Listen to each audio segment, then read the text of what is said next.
Good morning students, welcome to online classes conducted by St. James School and College.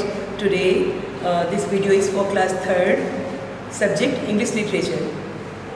Students, today I will teach you, I will explain you the poem The Sounds of the Sea. So take out your book, English book, chapter number 8, that is a poem, page number 56. Sounds of the Sea. Sound बच्चों, sound means voice, आवाज़ आपकी किसी की भी। अब यहाँ पे हम किसकी आवाज़ की बात कर रहे हैं? Sounds of the sea. Sea means समुद्र। कभी आप लोग गए हैं सी, कभी कोस्टल एरियाज में गए हैं सी, तो समुद्र में से कैसी, हाउ डज इट रोर, कैसे बहुत तेज़ से आवाज़ आती है, जो उसकी लहरें होती हैं, बहुत तेज़ से साउंड उनका होता है ना। तो this poem is composed by Rabindranath Tagore. Rabindranath Tagore, you know, a very famous poet who also composed your national anthem Jan Gan Man. किसने लिखा है? Rabindranath Tagore. तो for your exam it is also very compulsory कि अगर answer आपका question आता है who is the composer of the poem, तो क्या बताएंगे? The composer of the poem is mister Rabindranath Tagore या रविंद्रनाथ टैगोर, ओके। और पोएम का अगर नेम आता है तो क्या लिखेंगे? साउंड्स ऑफ द सी, सी की साउंड, ओके। चलिए ये देखिए, दिस इज द पिक्चर, ये देखिए पिक्चर है, और आप अपनी एक्टिविटी के लिए इसमें 2 वाटर एनिमल्स बना सकते हैं, इसमें एक्वेटिक एनिमल्स कोई भी बना सकते हैं, ओके। चलिए आइए हम लोग we just enjoy the poem. Very interesting poem is this.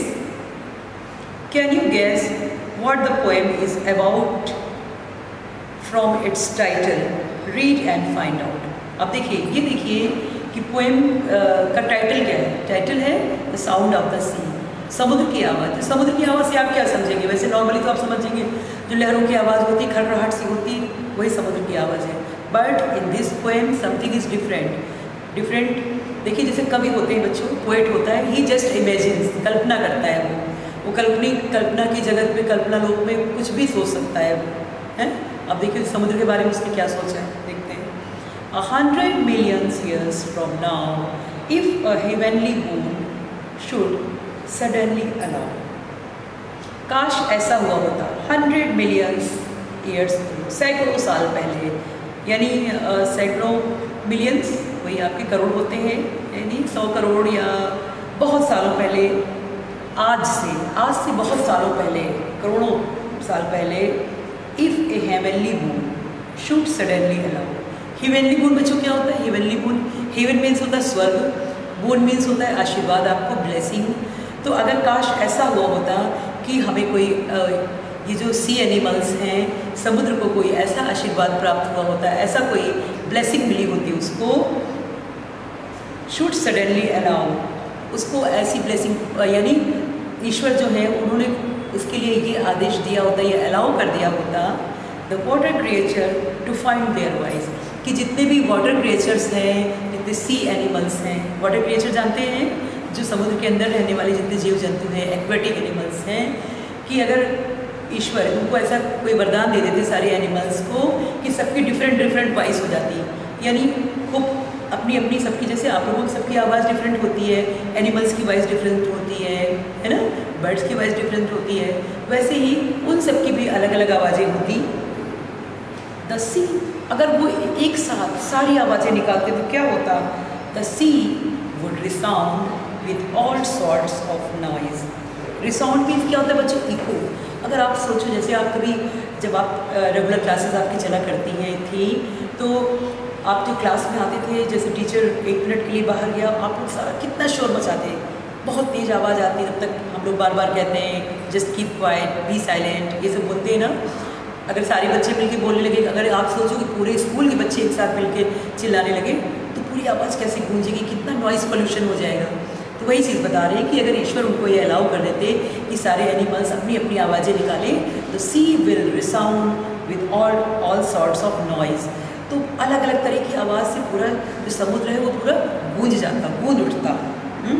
अब देखिए सब कैसी कैसी आवाज़ें निकालते, देखिए, with the whales would roll and the lobster bleat whales, whale is the very mighty creature, बहुत बड़ा सा सी एनिमल होता है। तो वेल क्या करती, रोर। जैसे आपकी लायन जो होता है किंग ऑफ जंगल होता है, वैसे that is also very superior animal, बहुत बड़ी होती है वेल। तो वेल किसकी तरह चिल्लाती, किसकी तरह दहाड़ती, बिल्कुल शेर की तरह चिल्लाती। And the lobster bleed, okay. Lobster is a kind of sea animal, एक कीड़े टाइप का होता है लॉबस्टर। जैसे जैसे आपका ये नहीं होता है, और इसको क्या कहते हैं, पॉर्क्यूपाइन, ऑक्टोपस टाइप का, इसी टाइप का होता है। लॉबस्टर ब्लीड किसकी आवाज़ होती है, ब्लीड आप साउंड किसके लिए यूज़ करते हो, गोट के लिए, शीप के लिए। तो जो लॉबस्टर है किसकी जैसी आवाज़ निकालते हैं, मतलब वो जो सी एनिमल्स हैं वो वाइल्ड एनिमल्स की तरह आवाज़ निकालने लगते हैं। जैसे आपका वेल है, लायन की तरह आवाज़ निकाल रही थी, और लॉबस्टर दैट वुड ब्लीड, वो क्या करते, ब्लीड, मिमियाना आवाज़ होती है उस तरह करते वो, okay. And the hilsa would practice ragas so sweet. Hilsa is a kind of fish, समुद्री एक मछली होती है, हिल्सा होती है। और हिल्सा क्या करती है, राग। बच्चों आपने म्यूज़िक के बारे में सुना होगा, तो जितने राग होते हैं ना, राग रागनी जानते हैं ना, राग होते हैं। तो जैसे आप लोग म्यूज़िक कहते हैं, म्यूज़िक के जो म्यूजिशियंस होते हैं प्रैक्टिस करते हैं, रियाज करते हैं अपनी आर्ट को और आगे बढ़ाने के लिए, तो वैसे ही जो हिल्सा है वो क्या करती, वो म्यूज़िक निकालती, वो राग रागनी की प्रैक्टिस करती, गाने की प्रैक्टिस करती वो, okay. In the southern breeze, कब, जब साउथ डायरेक्शन से खूब मंद से अच्छी ब्रीज, क्या खूब धीमी धीमी हवा चलती है, प्लीजेंट विंड जो होती है वो चलती, तो हिल्सा अपने गाने की प्रैक्टिस करती उसमें। The conch shells would thrill, conch की मीनिंग देखिए, a water animal with large curved shell. Shell बच्चों क्या होता है, शेल जो बॉडी का ऊपर का पार्ट होता है, जैसे आपकी स्किन है वैसे ऊपर का पार्ट का जो उसकी रक्षा करता है वो होता है शेल, ओके। तो जो कॉन्च है, कॉन्च क्या करते, shell would thrill, okay. Thrill का मतलब प्रोड्यूस ए म्यूजिकल साउंड, क्या करते, जो आपके कॉन्च शेल्स हैं वो सारे मिलके म्यूजिकल एकदम म्यूज़िक निकालते हैं। वो एक म्यूजिकल जैसे नहीं होती, बहुत सारे इंस्ट्रूमेंट एक साथ बजाए जाते हैं, वो कॉन्च शेल्स मिलके बहुत सारी म्यूजिक निकालते हैं, okay. And the porpoise band play a military drill. Porpoise a large water animal similar to a dolphin, okay, है ना। Dolphin is a kind of fish, dolphin की तरह एक ये पोर्पोइज होता है, ये भी एक फिश होती है। तो पोर्पोइज क्या करते हैं, एंड द पोर्पोइज बैंड, बच्चों बैंड आपने देखा शादी में बैंड वाले रहते हैं आपके, बैंड बहुत सारे बैंड होते हैं, कोई वो बजा रहा होता है, ड्रम बजा रहा होता है, कोई वो बजा रहा होता है, टेम्पोराइन बजा रहा होता है। तो इस तरह बैंड का मतलब, band is the collective noun, बहुत सारे लोग मिलकर बैंड होते हैं। तो जैसे ये पोर्पोइज हैं, तो ये सारे बहुत सारी छोटी छोटी फिश हुए, ये कैसे आवाज़ निकलती है, जैसे बैंड में नहीं, सारे लोग एक साथ बजाते हैं, एक साथ सारी चीज़ें होती हैं।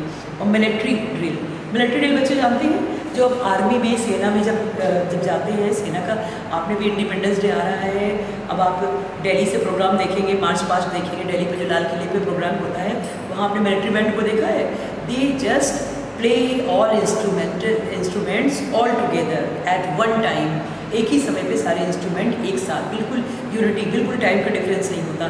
तभी तो कहते हैं ये बिल्कुल मिलिट्री रूल है, यानी बिल्कुल एक मिनट का भी डिफरेंस नहीं होना चाहिए, दैट आर देयर रूल्स। तो ये जो पोर्पोइज हैं, स्मॉल फिश हैं, ये डॉल्फिन टाइप की फिश हैं, ये भी कैसे एक बैंड की तरह म्यूजिकल ड्रिल निकालती, ड्रिल यानी ड्रम की आवाज़ एक साथ निकालना सारा। तो बच्चों इसमें एक जो पोएट रविंद्रनाथ टैगोर है, ये इमेजिन कर रहे हैं कि 100 मिलियंस वो बहुत साल पहले काश ऐसा कोई इन समुद्री जानवरों को, समुद्री जीवों को एक ऐसा आशीर्वाद मिला होता कि ये लोग सारे जितने सी एनिमल्स हैं एक साथ मिलकर सारी आवाज़ें निकालते हैं, है ना। तो आपको अच्छी लगी poem, did you enjoy this, okay, this is very important for your coming exams, okay. So keep preparing all things and keep preparing your syllabus for second assessment, okay. And I will send you the book and notebook work as a whole PDF, okay. Thank you.